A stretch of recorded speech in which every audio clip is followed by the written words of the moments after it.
Je vous souhaite la bienvenue pour cette réunion commune du Conseil consultatif de la vie scolaire et du Conseil consultatif des familles de Sceaux. Cette rencontre que nous avions, sur laquelle nous étions engagés, donc a pour objet, non pas d'engager, parce que ça fait longtemps que nous parlons de ces questions-là à Sceaux, comme d'ailleurs dans la plupart des autres communes, mais pour objet donc, que nous échangions ensemble sur cette affaire, cette question, sur éventuellement, et je pense qu'on en parlera, sur les conséquences que ça peut avoir, sur les évolutions qui sont envisagées. Vous avez vu que l'actualité est riche en la matière, encore aujourd'hui ou hier, il y a eu quelques déclarations du ministre. Donc sur les conséquences que cela peut avoir à la fois pour les familles, pour les enfants bien sûr, ce sont les principaux concernés, mais également pour les familles, et puis le cas échéant pour les collectivités territoriales, nous parler des enseignants. Il y aura aussi des conséquences sur les enseignants et sur leur organisation propre. Et nous avons donc demandé à M. Georges Fotinos, qui est chercheur et qui a été responsable des rythmes scolaires au ministère de l'Éducation nationale et qui est membre donc, du comité je ne sais pas comment il s'appelle, de la concertation simplement, de la concertation sur la refondation de l'école. Nous lui avons demandé de bien vouloir nous apporter à la fois son expérience et ses réflexions. Il a bien voulu accepter. Il était déjà venu à Sceaux il y a un certain temps. Il y a 10 ans, voilà. Et donc je le remercie vraiment très sincèrement et très profondément. Il a commencé l'idée en tête en me disant un projet d'aménagement scolaire, c'est une coordination, c'est une fertilisation croisée entre une activité scolaire et une activité périscolaire. Toutes les expériences qui ont été menées, toutes les évaluations qui ont été faites, et il y en a eu un certain nombre, entre 84 et 98, par exemple, en 96, à l'époque où le ministre de la Jeunesse et des Sports était Guy Brut, on a fait l'évaluation, il est mené en partie. Il y avait 2 500 000 élèves qui étaient en aménagement scolaire. Et avec un financement de l'État à cette époque-là, 20-30%. Et bien sûr, ces expériences ont été évaluées. J'ai bien dit bien sûr, alors que relativement récemment, par exemple, on a lancé des expériences d'aménagement et sans aucune évaluation. L'exemple type, c'est cours le matin, sport l'après-midi. Et on a dit, vous partez, vous démarrez comme ça, dans les collèges et les lycées, et allez-y. Sans aucune évaluation, bon, c'est tombé de soi-même, mais par rapport à ce que je vous ai dit, toutes les évaluations montées par le CNRS, montées par les universités, montées par l'Institut national de la recherche pédagogique, ont démontré les effets particulièrement riches, efficaces du croisement entre une activité d'animation et une activité scolaire. J'ai bien dit croisement et fertilisation croisée. C'est un des axes majeurs de l'aménagement du temps. Et là, tous les éléments sont réunis aujourd'hui par rapport à vos responsabilités, par rapport à vos actions. Mais le petit problème pour vous, c'est de sortir de vos cases. Le petit problème, c'est de travailler en commun et d'avoir des projets en commun. Et là, c'est particulièrement difficile, c'est moins qu'on puisse dire. Et ça sera l'œuvre, bien sûr, de la municipalité en montant tout un groupe de travail, en montant une concertation avec tous les partenaires réunis pour aboutir à un véritable projet, et pas un projet bidon qui consiste simplement à ajouter le mercredi, qui consiste simplement à diminuer la France, ça ne veut strictement rien. Pourquoi est-ce qu'il faut aménager le temps scolaire? Vous pouvez en discuter autour de vous. Un certain nombre de personnes pensent que c'est un gadget. Grosso modo, oui, l'aménagement du temps scolaire, c'est diminuer, augmenter les vacances. C'est diminuer ou augmenter la journée. De toute façon, c'est sous la pression du tourisme qu'on va peut-être créer 3 zones, 4 zones, et peut-être sous la pression des enseignants, et bien tout simplement qu'on va rester à la fin de 4 jours. Parce que là aussi, les enquêtes qui ont été menées relativement récemment démontrent qu'une partie des enseignants ne sont pas très favorables par rapport à la situation acquise, par rapport à l'avantage, entre guillemets, a priori, d'une semaine de 4 jours, à revenir à une semaine de 4 jours et demi. Alors, historique, très rapidement, dans le pourquoi est tout simple. Actuellement, et ça, je trouve que la société française, ou l'opinion française, le méconnaît en grande partie. Actuellement, le dernier classement européen, il y a eu un classement à partir des résultats européens de PISA fait par l'UNICEF, l'UNICEF France.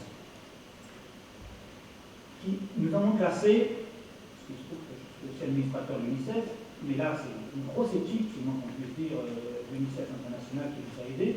Nous avons classé les pays selon les inégalités scolaires. D'accord? Les inégalités scolaires, ça veut dire quoi? Ça veut dire qu'on prend les résultats de PISA en calcul, en français et en sciences, compréhension, à la fin de la troisième. Et on fait un indice. Et on voit par rapport à la moyenne des pays de l'OCDE. Où se situe la France? 23e sur 24e. C'est monstrueux. Alors vous me direz, bon d'accord, les inégalités scolaires, ça veut dire qu'entre parenthèses, il y a un gros groupe qui réussit, il y a un très gros groupe qui échoue, et au milieu, les moyens, il y en a plus en France. Deuxièmement, la réussite, comme je vous ai évoqué, au niveau de la compréhension de l'écrit, la compréhension des mathématiques, la compréhension des sciences. Nous descendons régulièrement depuis l'an 2000, depuis 2000. En 10 ans, sur la plupart des classements que je vous ai donnés sur les 3 matières, nous sommes descendus de 7 à 10 classes. Et régulièrement, je veux dire qu'actuellement, nous sommes 23e au niveau de la compréhension des sciences, au niveau de la compréhension technique, 18e.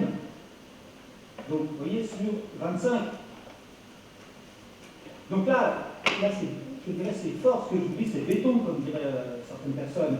C'est les comparaisons européennes, le pays où nous nous citons. Alors, qu'est-ce qu'on fait? Maintenant, je vous donne le tableau. On est en 2000, donc en 2012, voilà le classement. On descend depuis 10 ans, on est les avant-derniers sur les inégalités scolaires, qu'est-ce qu'on fait? Il se trouve qu'il y a un angle d'attaque très particulier qui est l'aménagement du temps scolaire. Pourquoi l'aménagement du temps scolaire? On est les seuls pays au monde à avoir une semaine de 4 jours. D'accord? C'est une aberration complète.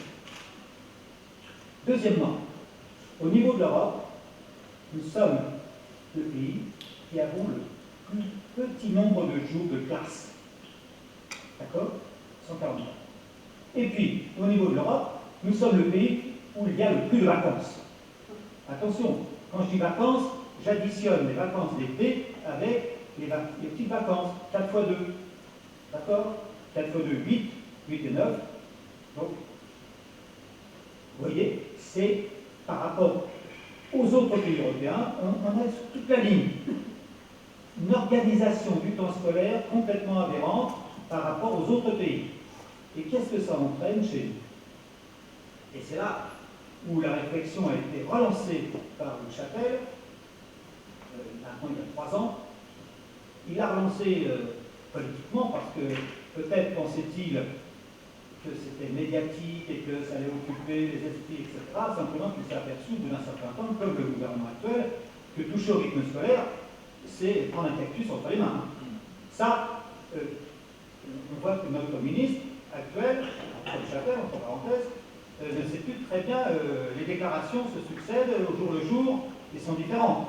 Pourquoi? Parce que je vais l'expliquer un peu plus longuement, mais il y a tellement d'intérêts et d'intérêts contradictoires sur ce sujet-là que ça devient impossible, un casse-tête chez moi. Il y a 3 ans, on a mis 200 ans, l'Académie de médecine a sorti un rapport, mais un rapport qui dénonce d'une façon absolue l'organisation du temps scolaire en France. La Cour des comptes, alors vous me direz que c'est bien fait la Cour des comptes là. Ben, la Cour des comptes a fait une radiographie extraordinaire de notre organisation du temps, à tout point de vue, et démontrant, mais de façon limpide, je vous conseille de le lire parce que c'est peut-être le meilleur rapport sur l'éducation que j'ai jamais lu, alors que c'est la Cour des comptes qui l'ait fait. Donc, démontrant que les emplois du temps tels qu'ils sont conçus en France sont des emplois du temps qui sont faits par des adultes, pour des adultes, avec des contraintes réelles, administratives, logistiques, mais de loin en rapport avec tout simplement la chronobiologie, les rythmes des enfants et tout ça. Bien sûr, ça évolue tout ça, vers quoi? Vers un échec important, particulièrement important pour certains élèves, et même de plus en plus, une fatigue. Je veux dire que le système éducatif français traîne ça depuis des décennies et des décennies. Vous avez par exemple les pédiatres, les grands pédiatres des années 70, le professeur Depré par exemple, le père du Premier ministre, il y a toute une kyrielle de professeurs de médecine et pédiatres qui ont dénoncé notre système éducatif. Donc, l'origine, c'est vraiment la fatigue, le respect des rythmes chronobiologiques, chronopsychologiques. Ça veut dire quoi? Ça veut dire que nous avons tous des rythmes quotidiens. Nous sommes plus ou moins en forme par rapport à nos rythmes internes, les rythmes chronobiologiques, et les rythmes chronopsychologiques, ça signifie que ce sont des rythmes chronobiologiques qui s'adaptent tout simplement à l'école, au rythme scolaire. D'un côté, vous avez les rythmes internes, de l'autre côté, le rythme scolaire. Il faut faire coïncider les deux. Et quand ça ne coïncide pas, et bien simplement, on n'est pas efficace, c'est le moins qu'on puisse dire. Donc, les chronopsychologues, depuis les années 80, ont mis en évidence des périodes, je dirais, de réussite ou de déficience intellectuelle, avec des périodes de non-efficience, et qu'il faut adapter un emploi du temps à ça, déjà, par rapport aussi au sommeil, par rapport à l'entrée, par rapport à la pause méridienne et par rapport à la journée. Ça, c'est établi et personne n'en tient compte. Un apprentissage, on calcule à ce moment précis, eh bien, un emploi du temps qui est bien équilibré, les directeurs d'école le font, suit ou est précédé par une autre activité qui est beaucoup plus, je dirais, faisant appel à la sensibilité, ou une activité faisant appel simplement à l'activité sportive. Donc, vous voyez, c'est quelque chose de fin à construire au niveau de chaque école, mais par l'ensemble des partenaires, sur des grands axes. Et les grands axes, c'est ce que je viens de vous évoquer.